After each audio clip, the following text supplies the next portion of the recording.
Shit. Atomic Heart wears its influences on its sleeve. It's a graphic first-person shooter packed with superpower-like abilities and owes a lot to classics of the genre BioShock and Half-Life. However, that doesn't mean it hasn't got many of its own unique ideas and surprises also hidden up that same sleeve, and from playing a considerable amount of Mundfish's debut, there's a lot to be excited about.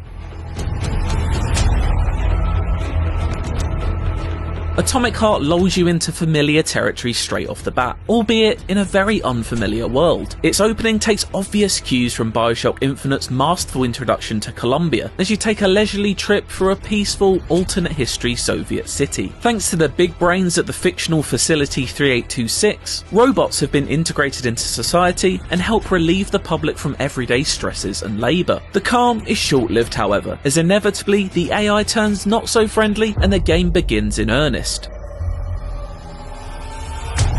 From there, I've jumped around to several different points in Atomic Heart to get a proper feel of what it has to offer, consistently being surprised by what came next. It's not the straight-up corridor shooter some may envisage, nor a sprawling open world full of nooks to explore, or a puzzle-filled brain teaser. It's all of those things, and more. The scope of Atomic Heart is impressive, as you'll make your way through its many distinct and large sci-fi complexes over the course of its 20-hour-plus campaign. Atomic Heart's closest analogue structurally would likely be Halo Infinite, an open world littered with mobs of enemies and linear story dungeons to dip in and out of. These dungeons are where the majority of main missions lie and comprise of learning more about the facility, the people behind it, and what exactly has gone wrong there. You battle through sections patrolled by rogue AI units before more often than not facing off against a challenging boss. Atomic Heart isn't reinventing the wheel in this regard, but definitely adds its own flair into the mix. Greetings, comrades, and welcome to the All-Soviet Exhibition Center!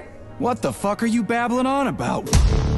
One of the first things that struck me about Atomic Heart is its thoroughly distinctive art style. It's a gorgeous game packed with lush forests, eye-catching architecture, and all manner of bonkers-looking machinery. It's noticeably vast, endlessly creative, and frankly hard to take in all at once as you drive, zipline, swim, and more often than not, run away from killer robots. These robots are each a visual delight to take in, but rarely are you ever given the opportunity to do so, as razor blades, electric pulses and flying kicks are hurled at you with frightening regularity.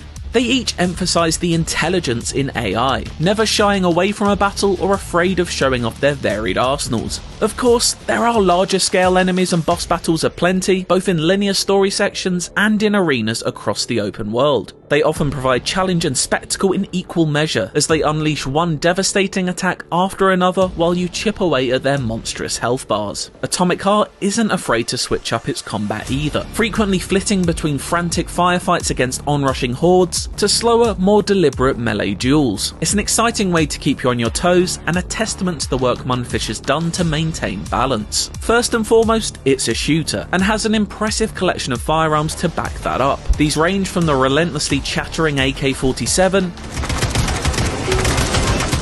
to heavyweight RPGs. Then there's the more experimental end of the spectrum, reserved for guns that blast out electric bombs, to something that can only be described as a large metal pole that fires out whirling blades that carve up enemies before returning to your hand. On the whole, shooting feels competent, if not spectacular, fitting somewhere in between the rustic feel of Fallout and the snappier gunplay of Call of Duty. Speaking of your hand, an essential part of the Atomic Heart kit is the glove. A sci-fi piece of gear that grants elemental powers, using the electrified shock to halt mechanical foes in their stride before following up with a flurry of bullets is a surefire way of causing a lethal circuit malfunction. Similarly, some of the telekinesis attacks are glorious to wield as you lift a group of enemies into the air before introducing them back to the ground with a violent thud. It's a joy to play with, and even more fun to experiment with. Freezing an enemy before shattering through their brittle metal shell with a massive axe is always a good time. A stellar example of the hand-to-hatchet combat is one of Atomic Heart's earliest missions. You're thrown into the deep end as you're taught how to survive in the dark corridors of the facility's many underground labs. Atomic Heart is not an easy game. It has been designed first and foremost as a hardcore shooter experience. Although difficulty options are available, it doesn't take many hits or kicks from a mustachioed android to take you down. Evading and knowing when to attack takes timing and an ability to learn and read your enemy. Thankfully, more powerful charged attacks are signalled by a glowing red ring moments before impact. Miss it though, and you'll be on the floor scrambling for a health kit. This patient back and forth melee combat will be familiar to anyone who has played almost any action game over the past decade, but nonetheless, it's a surprise to see it pop up in a first-person shooter. It's much less forgiving or quick-hitting as something like Dying Light or Far Cry, instead making each heavy swing meaningful rather than relying on a flurry of hits to get out of a sticky situation. It's almost survival horror in nature, with moments from the aforementioned early level leaning into this. Its dark hallways are lit only by the occasional flicker of light, and the oppressive silence broken by the sound of smashing glass, as bloodthirsty robots practice what they're going to do with your skull. As I hesitantly made my way through, I couldn't help but be reminded of the first time I entered Rapture, or some of Half-Life 2's scarier moments.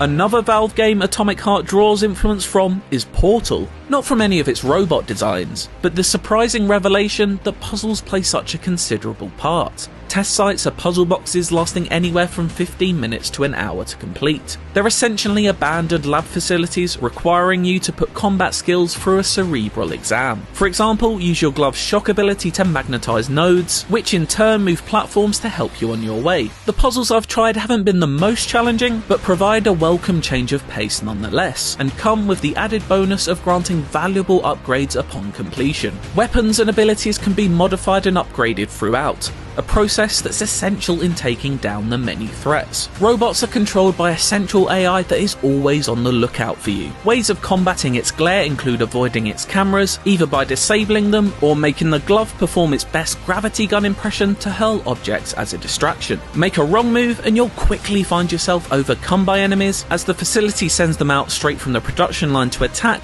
the more the alert level is raised. It really evokes the feeling of going up against an intelligent, aggressive global ecosystem that acts as a unit rather than occasional pockets of activity. The hours I've spent with Atomic Heart have left me yearning for more. It's an engrossing world to get lost in, with dynamic combat and inspired art and enemy design. I have a few doubts over whether the main story will deliver a tale worthy of such a stellar location, and I've seen some heavy-handed writing and performances that leave a little to be desired. Then there's the nauseating forward roll animation that had my stomach churning on more than one occasion. I can't say these gripes were ever enough to fully take away from all the exciting things I found myself engaging with along the way though. Time will tell if Atomic Heart lives up to its lofty aspirations, but it certainly makes a very strong first impression.